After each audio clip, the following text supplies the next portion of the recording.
I've only reviewed a handful of e-ink tablets. This one caught my eye because it has a color screen and it can install Android apps. So let's check it out. Hello, my name is Brad. I review tech for creative professionals, and if you're new here, welcome aboard, mateys. I look at tech from the point of view of an illustrator slash designer, so I may not talk about your favorite features, but I'm gonna go pretty in depth about the pen, the drawing experience, what it's like to take notes on this thing, and generally the app ecosystem. Now, if you have been around for a while, this is a really different tablet. It's cool in its own way, but it's probably not a good fit for most of you. This is an e-ink tablet, so it's very different from all the other Android tablets that I have tested around here. Think of this as like a sketchbook with benefits. A good sketchbook is light, it's portable. This thing, it's only 10.3 inches. It's great for capturing ideas and practicing, but it's not really a great place to create finished, polished digital art. So it would be great for my Learn How to Draw in 60 Days course, but not so great for my Intro to Digital Art course, bradsartschool.com. Oh, come on, I thought that was a smooth plug. The Note Air 3C is for pencil, maybe ink drawing, a digital version of that. You draw a line, you can erase a line, and you get some benefits like being able to fill in enclosed spaces, or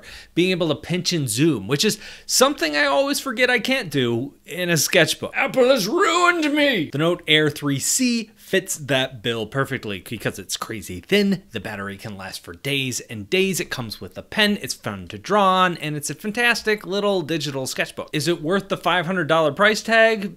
Nah, it really kind of depends on who you are and what you're looking for. I've also reviewed the Remarkable 2, I've reviewed the Kindle Scribe. Both of those are pretty good digital sketchbooks.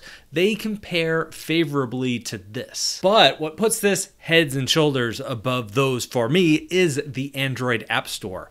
Don't get too excited though. There are some good and bad news points there. To understand all that, you have to understand what this tablet is. This is an e-ink tablet, and they aren't for everyone, but they do have some great benefits. Most tablets display are constantly refreshing their pixels on their screen. That leads to some really smooth animation when you launch an app, when you're scrolling down a page, but that also takes power. So when your screen is on, the battery is draining. On an e-ink display, it sets that picture, the image is on the screen, and it's not gonna refresh. The pixels are just on. And the effect of that on the battery is ginormous, or the opposite of ginormous. I mean, it's less. It's far, far less. My mom has a Kindle, and she swears by it because she can load a whole bunch of books on it and then go on vacation for 2 weeks, and the battery just lasts and lasts. Also, because of how easy it is to read in sunlight, something that's really hard to do on an iPad. But this also means when the screen refreshes, you don't get any kind of animation or effects. In fact, it's not uncommon to see this screen blink once or twice to like clean off all the pixels, all Etch-a-Sketch style, before displaying any new one. It's also not the clearest screen. There is some ghosting on here.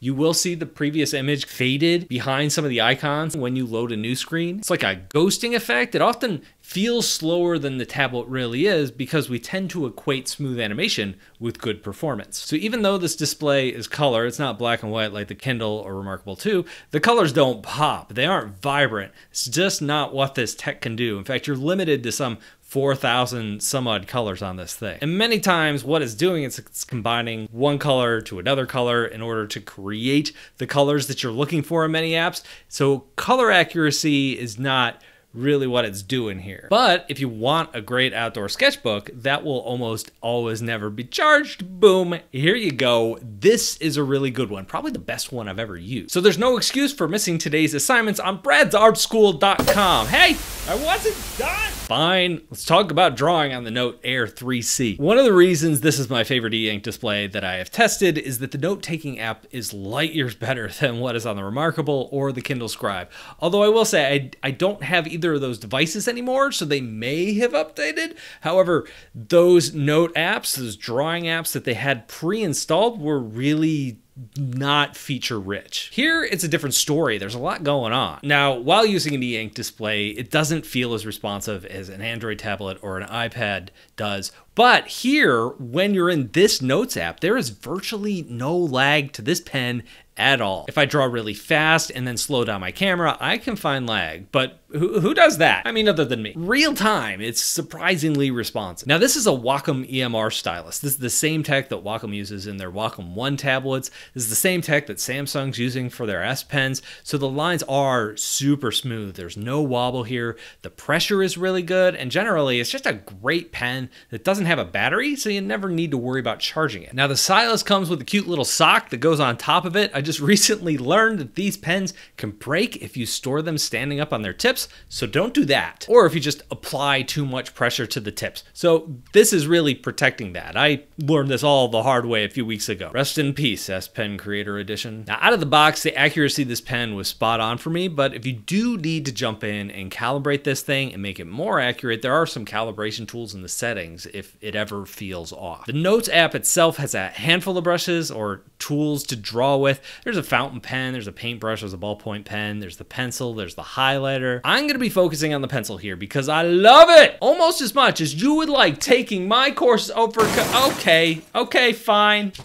Not gonna go there. On the software side, it's not doing anything that a pencil tool has not done like a million times in a million different other apps. Because this display doesn't have to be super color accurate, they can put this super thick, rough matte coating on it, and drawing on that just feels so good. This pencil feels rough and responsive, and it's just great. This is something that I loved about the Remarkable 2 as well, and they nail that pencil drawing feeling here too. It is the closest thing you're gonna find to drawing on pencil and paper without having real pencil and real paper. Just listen to this sound.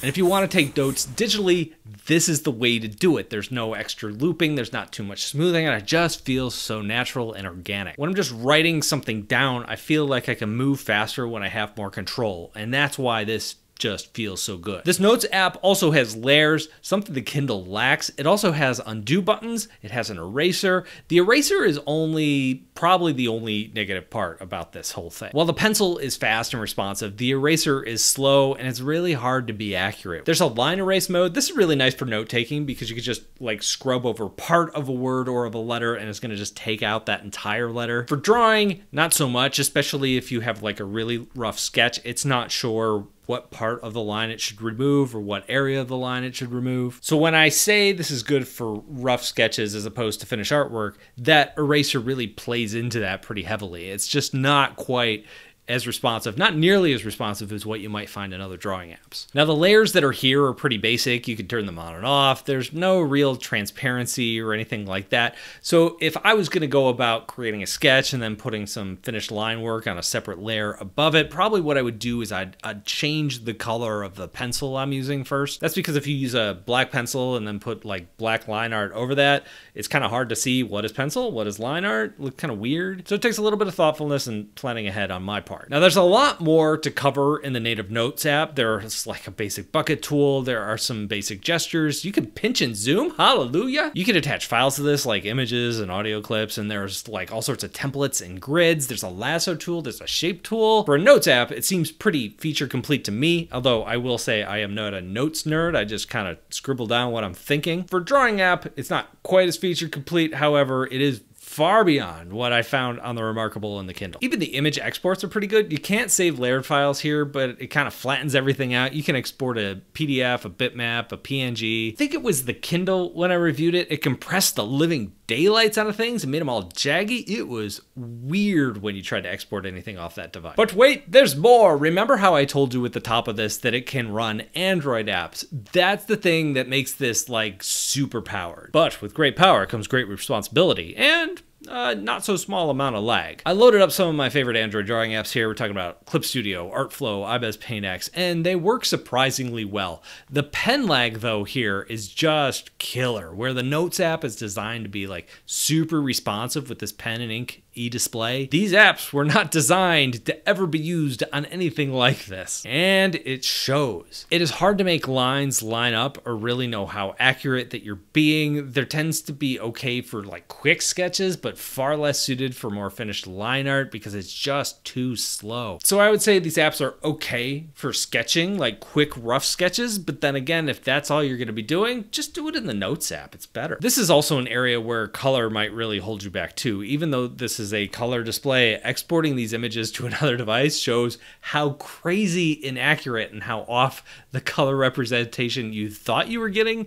is to what is actually showing up on the screen. I mean, even the color pickers are kind of wonky, so that's a dead giveaway. For drawing apps, the Google Play Store might not be all it's cracked up to be. I do love that they're not afraid to open this device up to it. Let's face it, the reason the Kindle is popular isn't for its features, but for its ties to the Amazon ecosystem. It is really easy to buy a book and just have it show up there. And the Remarkable is a much weaker device for closing itself off to all of that. Here, you can go to the Google Play Store, just load up the Kindle app, and it works great. Audible? Yep. There are speakers for that. Not good speakers, but it's fine for listening to a book or a podcast. Again, not the poppiest colors, but if you want to read digital comics in the beach or in the sun, this is pretty much the only way to do it. You can even load up the YouTube app on this thing. Again, not ideal, but it does work. All right. Some lightning round stuff, just random stuff that I noticed about this I wanted to throw in this video. At first, when I woke this thing up, every single time, it was so slow. So it turns out it was completely shutting itself down after 15 minutes. And then you have to hold the power button for a few seconds, and then it takes like 15, 20, 25 seconds to like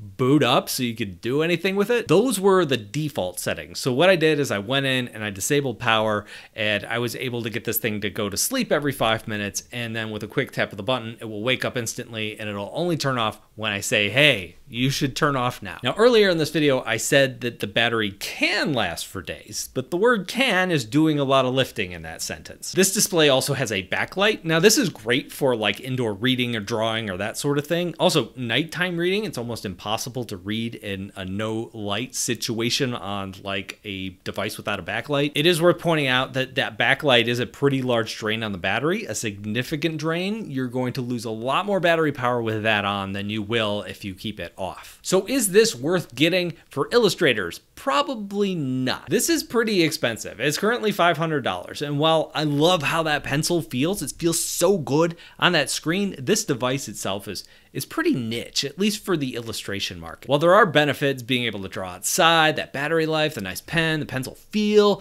for most of you, you're gonna wanna use those great Android apps, and the performance just isn't here. The color accuracy isn't either, and this isn't really a replacement for an iPad or a Galaxy tablet. Oh, there's the bell. I can talk about my course, Learning to Draw in 60 days. Go at your own pace. You can go faster, you could go slower. Every day there's a new lesson, there's new homework. Each lesson builds on the previous lesson. So pretty soon you go from drawing really basic stuff that anybody could draw to more advanced stuff. This is really designed for beginners, people who want to get into art but aren't sure where to start. Check out bradsartschool.com for all the details, so much more there. Anyway, thank you for watching, and I'll talk to you in a couple of days.